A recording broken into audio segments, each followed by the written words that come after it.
I still remember the sound before anything else. Paper tearing.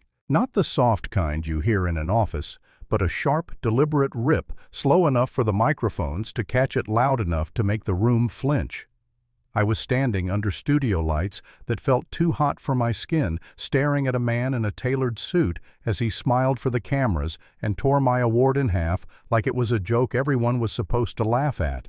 Some people did. He held the pieces up between two fingers, turned slightly so the logo faced the audience, and said almost cheerfully, "This is what happens when we start lowering standards." The audience gasped. Someone whispered, "Oh my God!" No one stopped him. I didn't move. I didn't cry. I didn't say a word. I just stood there while the cameras zoomed in, waiting for the reaction they wanted, the tears, the embarrassment, the collapse. I felt it. Don't get me wrong. My chest was tight, my throat burned, and my hands were shaking, even though I was trying to keep them still. But something else was happening under all that. I was taking notes. Because humiliation like that isn't an accident. It's a performance. And performances always reveal more about the actor than the target. To them, I looked like an easy prop. Quiet, young, plain clothes, no polish, no pedigree they could recognize at a glance. The kind of person people feel comfortable talking over, dismissing, deciding for, because they think you don't have the power to push back. They thought I was there by mistake, or charity, or lowered expectations. What they didn't know was that I'd been underestimated my whole life. By teachers who smiled too politely, by counselors who suggested more realistic paths, by people who confused my lack of resources with a lack of ability. I'd learned early that when people think you're small, they get careless. After the show, the clip exploded online, millions of views in hours. My face frozen in shock, his voice replayed over and over, slowed down, captioned, debated. People argued about whether he was too harsh or just honest, about whether I should have spoken up, about whether I even deserved to be there. Nobody asked me anything. Reporters showed up at my school. A woman with a camera jogged beside me on the sidewalk, breathless, asking, "How does it feel to be humiliated like that on national TV?" I kept walking. Because here's the thing, when someone humiliates you publicly, they expect you to respond emotionally, loudly, messily. They want the story to stay about your reaction, not their behavior. I wasn't going to give him that. Instead, I went quiet. While everyone else argued online, I went back to work. Back to late nights. Back to my notebook filled with messy diagrams and half-erased equations. Back to the thing he said couldn't possibly be mine. And the more I worked, the more something started to bother me. A few weeks after the incident, that same man, the billionaire everyone loved, announced a groundbreaking innovation from his company. Same field. Same approach, same language I'd used right down to the phrasing. At first I told myself I was imagining it. Coincidences happen. Big ideas exist in the air sometimes. But then I looked closer and closer, and my stomach dropped.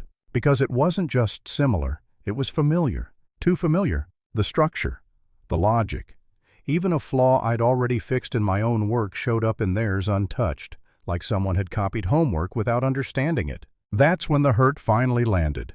Not from the stage, not from the cameras, from realizing that the same person who laughed while tearing my work apart had no problem taking it quietly when he thought no one would notice. Anger would have been easier. Revenge fantasies, exposing him in a tweet thread, burning everything down. But anger burns fast, and it burns sloppy. So I slowed down. I documented everything. Timelines, drafts, old backups, submissions, emails, metadata. I didn't accuse anyone. I didn't threaten. I just built a clean, boring, undeniable trail of facts. And I waited. The second chance came sooner than I expected. Another event. Bigger stage. Bigger crowd. Bigger promises about innovation and the future. The same man headlining again, praised as a visionary. This time I was invited to present. When I walked into that auditorium, the lights felt the same. Too bright. Too warm. But I wasn't the same person standing under them. He didn't recognize me at first. He glanced at me the way powerful people glance at things they've already dismissed, quick, shallow, uninterested. I started calmly. No drama, no backstory, just facts. I walked through the problem, the solution, the logic. Step by step, I could feel the room leaning in. I could feel his posture change. Then I put my work on the screen, and beside it his, side by side. No commentary, no accusations yet, just silence. He stood up so fast his chair scraped loudly across the floor. "This is highly inappropriate," he said, forcing a laugh that didn't quite land. "You clearly don't understand how advanced systems work." I looked at him, really looked at him, and said evenly, "I understand them well enough to recognize my own." The room shifted. People stopped typing. Phones came up. He tried to interrupt me again, but I didn't raise my voice. I didn't rush. I just kept going, showing the timestamps, the identical structures, the copied logic, the overlap that couldn't be explained away as inspiration. For the first time he looked unsure. Someone in the audience asked, "Are you saying they took your work?" I answered honestly, "I'm saying the work he publicly mocked couldn't exist in their system without having been accessed." That's when I saw it, the thing he'd tried so hard to hide on TV weeks earlier. Fear, not of me, of the record, of the fact that this time there was no punchline, no laughing crowd, no easy villain to point at. He said something about lawyers, about misunderstandings, about process. I let him finish. Then I said quietly, "You tore my award on television because you thought I couldn't prove myself. You were right about one thing, I didn't need that award." The room was silent. "I needed you to show everyone who you were when you thought no one could challenge you." I didn't stay for the fallout. I walked out past the cameras, past the murmurs, past the security guards, suddenly pretending not to see me. Outside the air felt cooler, realer, like I could finally breathe again. The consequences came later.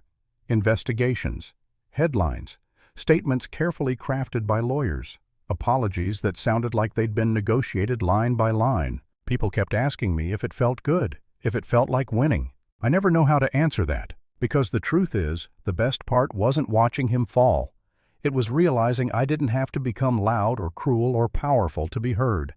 I just had to be precise, patient, unwilling to disappear. I didn't prove my worth that day. I exposed a lie. And sometimes that's enough to change the room.